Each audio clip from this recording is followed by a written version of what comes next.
Well, hello again everybody,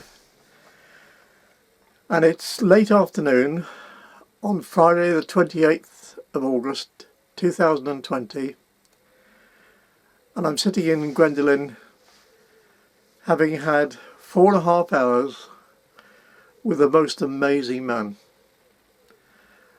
And I said I was going to have lunch with him, and he cooked the lunch and it was delicious. And if you want to know who it was, you have to wait until I've shown you my experience in the Broads. So here goes. Well, there's a blow and a half. I've come to this place that we're advertising river cruises on one of these boats here.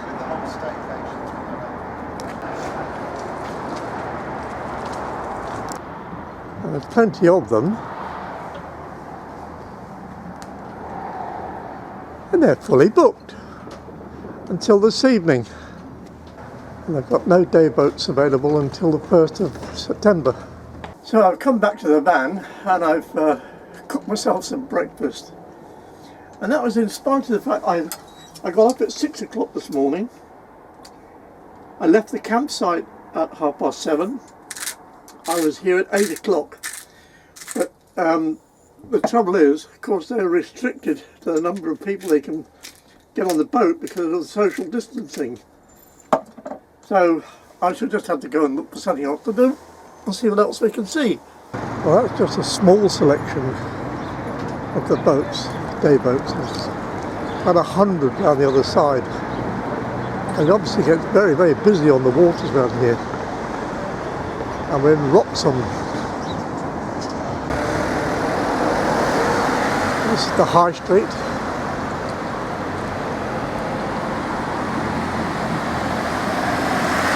With a McDonald's, of course. Apparently, if it hadn't been for COVID-19, I'd have been okay, but just that they've got to restrict the numbers so heavily, and just no room. Poor old Michael. Never mind. We'll have a look around. I'd been in this area before, but I'd never stopped to look around, and I think it could be a very nice place to hire a boat and go cruising around the Broads. Amazing. And that looked good to me. Pensioner special. Fish and chips. Here are those other day boats I mentioned. Look at them. Well, I'm going to head off to that place that the man at the campsite said was beautiful. And then on the way there, when I was coming here, I passed it. And I also passed some places that said day boat hire. So we're going to have a try.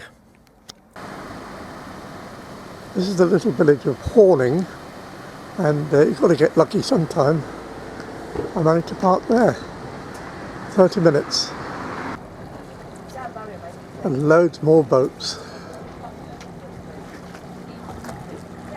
It's certainly very pretty here with some interesting architecture. This building is the Swan Inn. Overlooking the water here. This is the Southern Comfort paddle steamer. Well, it looks as if I might be in luck, because I've just been speaking to a gentleman called David, who has said that he promises he'll get me on board the Southern Comfort at 10:30. So I've got to go and find somewhere to park the Gwendolyn now, and then get back here for 10:15. Well, things are looking up. Here I am, Horning Village Hall, and there's Gwendolyn parked for free. Fantastic. Now we have a little walk back to the village and the boat. So there's the boat I'm going to have a ride on. The Southern Comfort. And while I'm waiting for boarding time, I can watch a bit of activity on the waters.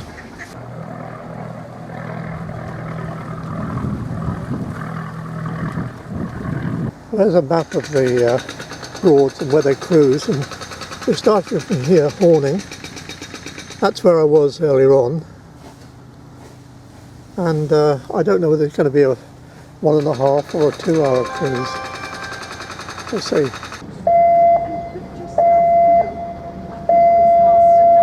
Looks like we're off. Yeah. Oh, you have? Oh, but then there isn't any. Your way, old boy.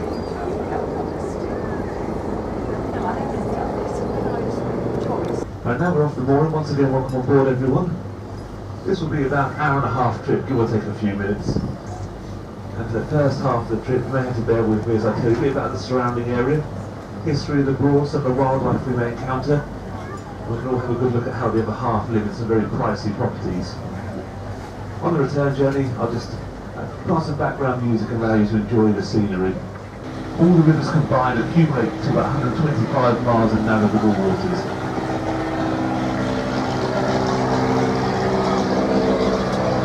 Where the rivers currently provide.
And this is where we turned around and went back.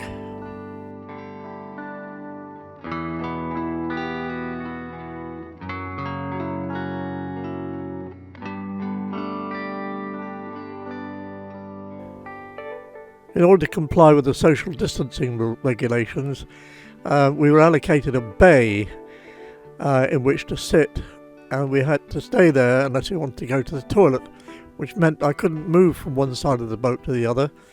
So I looked at one side on the way there and the other side on the way back.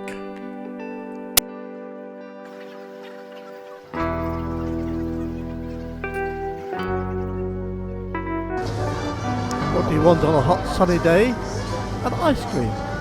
So they have an ice cream boat.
So if you find yourself in the Norfolk Broads and you want to cruise, I can highly recommend Southern Comfort, and there's the telephone number.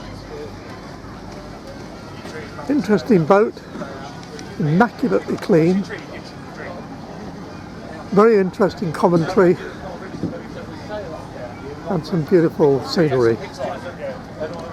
Highly recommend it. So now, the moment you've all been waiting for. The man was none other than Terry Waite. Terry Waite, you must know Terry Waite, the Archbishop's envoy who was held captive in Beirut for almost 5 years. He is undoubtedly one of the most amazing people I've ever met. Compassionate, hospitable, not a bad cook, and great fun with a wonderful sense of humour. So thank you ever so much, Terry, and here's a little bit of his story.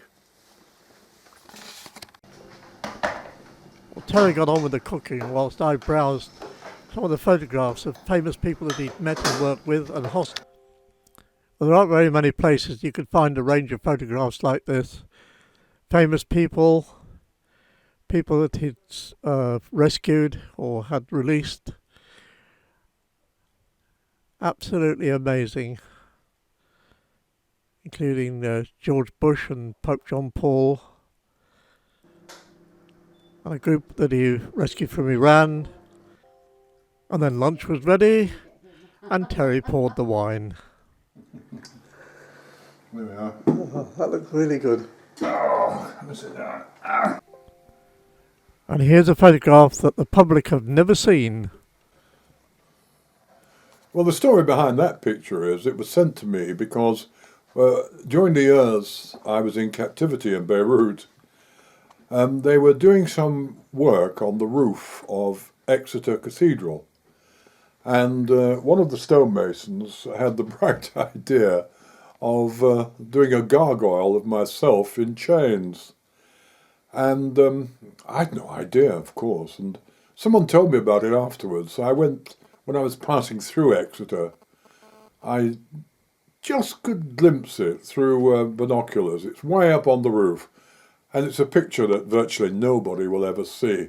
But there it is, there is the photograph. I think now they will if it goes on YouTube. Now they will see it, I guess. Yeah, it's I have to add, it's not a brilliant likeness. I have to add that. Well, I just want to say how nice it's been to have Michael here today as a guest here in Suffolk. And it happens to be quite a special day. Let me tell you why. During lockdown, all my engagements have been pretty well cancelled or postponed. And I've been here pretty well alone in this house in Suffolk. It's a very old house. It goes back to about 13 or 1400. However, the time hasn't been wasted.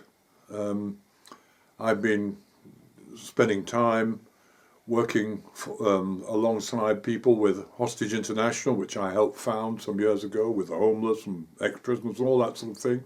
But also, I've been doing some writing. And the reason it's a special day is because today is the publication date of my first book for children, called The Tales of Tommy Twitchnose.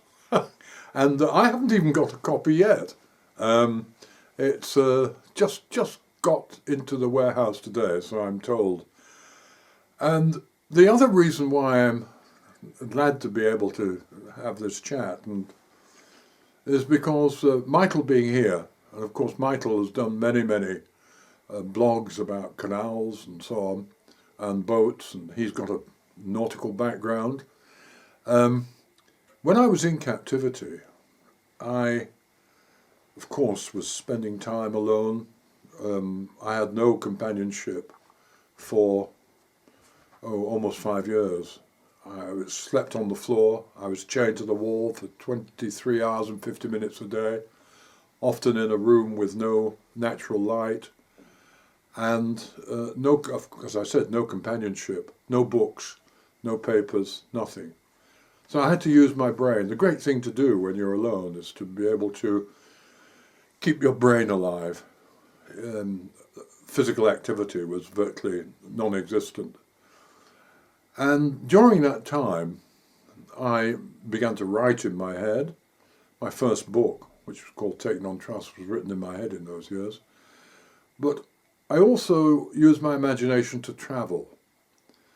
And I imagined that I had a little boat, and I'd fill this boat in my mind with all the provisions that I'd needed. You know, the stock, the larder, canned goods, cleaning, everything. And I'd go through the boat, making sure I had everything. And then once it was equipped, off I go on my travels in my imagination. And somehow I was able to keep my imagination alive. I mean, I did more things other than sailing. I went back in time.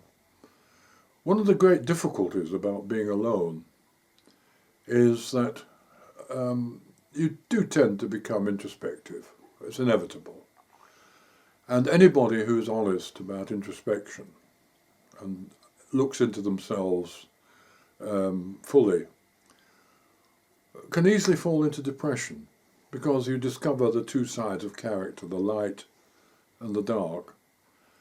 They're in everybody. We've all got two sides to ourselves. And the danger, of course, is when you're alone, is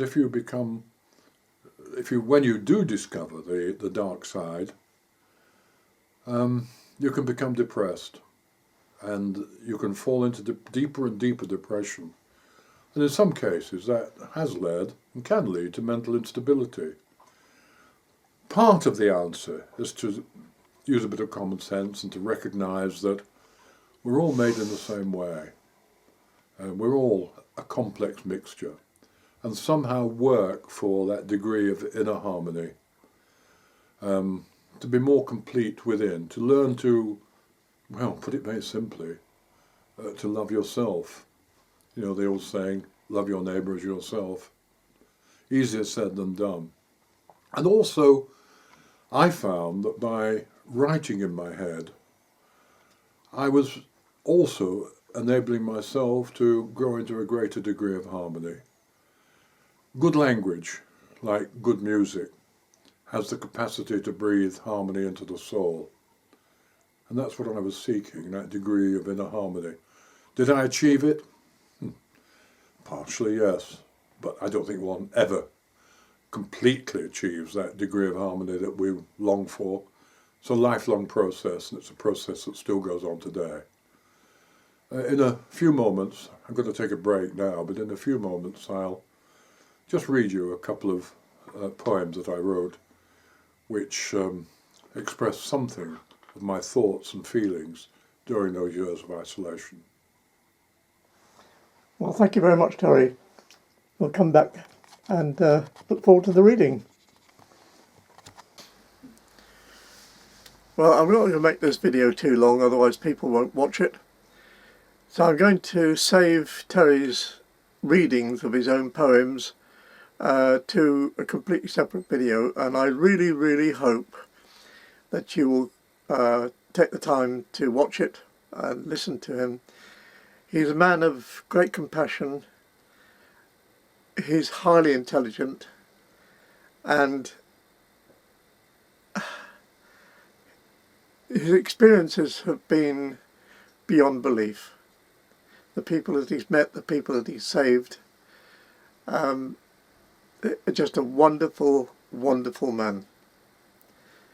So thank you for watching this, and please come back and listen to Terry reciting his own, or reading his own poems. Goodbye all.